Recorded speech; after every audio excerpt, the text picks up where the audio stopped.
Hi, this is Michael Leahy of the Irish Freedom Party. Media in this country have latched onto the fact that the Irish Freedom Party had a very successful rally in Dublin last Saturday at the Custom House.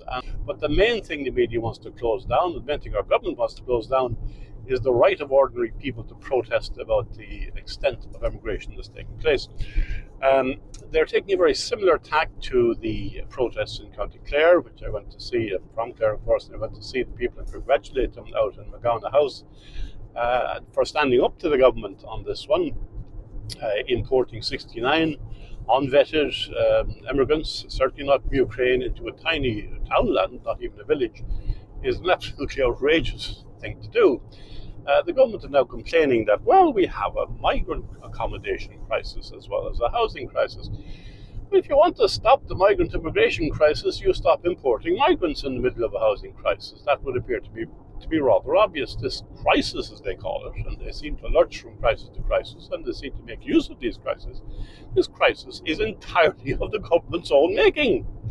We have no obligation whatsoever to house and accommodate people who arrive into this country from a third country. The only obligation we have, as long as we remain signed up to the UN Migration Pact and the International Protection Regime, the only obligation we have is to accommodate people who come directly to Ireland from an area from which they are legitimately fleeing. And we are not obliged by our membership of the European Union to remain within the international protection regime. The time is now far past, given the level of immigration we have witnessed into this country, which is out of all proportion to our population. The time is now long past for us to desist from participation in the international protection regime. We have a derogation under the Lisbon Treaty from participating in European Union policy in regard to migration. We also are entitled to withdraw at any time from the egregious UN Migration Pact, which was, of course, passed in the Dáil without even a vote. So we can solve this crisis overnight at the stroke of a pen if we want to do so, but the government has no interest in solving this crisis. They want to use this crisis as a means of attacking what they see as the far right. Um, and I have to say, what's happening in Ireland is very, very similar to the theme that you see being played out in the United States. The United States has a major problem at its borders. It is importing masses of people who arrive without any control, who are given accommodation, phones. They're shipped by the government into the heartland of the United States. Um, and it is a question, it is an example again of the government attacking the stability of its own country, just as we are doing in Ireland. And no, they still hate native Irish people, and our government now hates native Irish people and treats native Irish people with suspicion and treats native Irish people as second-class citizens.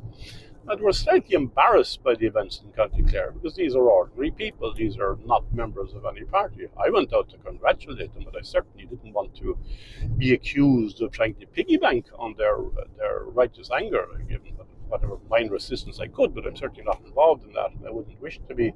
The local people are well able to look after themselves, and good luck to them. And I think it's great that they're standing up. And I would call on citizens throughout this republic to stand up to the government.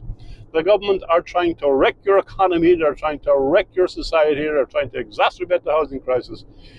It's not just incompetence. I actually think they're doing it deliberately. They like crises because it gives them an excuse for failure. They like crises because it gives them an excuse to introduce coercive and destructive legislation, such as this awful hate speech legislation, which has sent shockwaves throughout the world. Maybe the one thing that might persuade them is if there is enough international protest to the hate speech legislation in Ireland, it might embarrass our government into having a look at what they're actually doing, and it might get them to change their minds. I don't think they care about the nature of our constitution, and they know they can rely on our judiciary to attack our free speech rights, or at least not to defend them. That's it. That they seem to have passed that buck a long time ago. But if they're embarrassed by international pressure, you'd never know. They might actually decide to do something. Wouldn't hold my breath, but it may be worth a while to contact your cousins in the United States, contact anybody you know in Britain or the United States or any European country and get them to protest against the Irish government for what they're doing, because Ireland is, with this legislation, formally withdrawing from the list of free nations in the world. And that is something that just might embarrass them somewhat and might get them to pull back from this awful, awful destructive legislation, which is an attack against the rule of law, which will corrupt our judicial process, which will mean that nobody in this country will be safe to speak on any sensitive issue. I just want to re-emphasize again, if you're listening to something on radio, television, it is not the truth. If you're reading an account of the Irish Freedom Party in the Irish Times, don't believe it. Everybody who's been watching the media for years knows how dishonest and how manipulative they are. So look, the Irish media is utterly dishonest. It's not partly dishonest, it's not a little bit dishonest, it is totally dishonest. Everything you hear, it's not just that you have to be suspicious. If it's on radio, television, if it's in the Irish Times, it is not the truth. Probably the opposite of the truth. So that is all I have to say. We had a wonderful rally last Saturday, by the way. If you weren't there, do try to look up some of the speeches on YouTube. They're all there, some great speakers.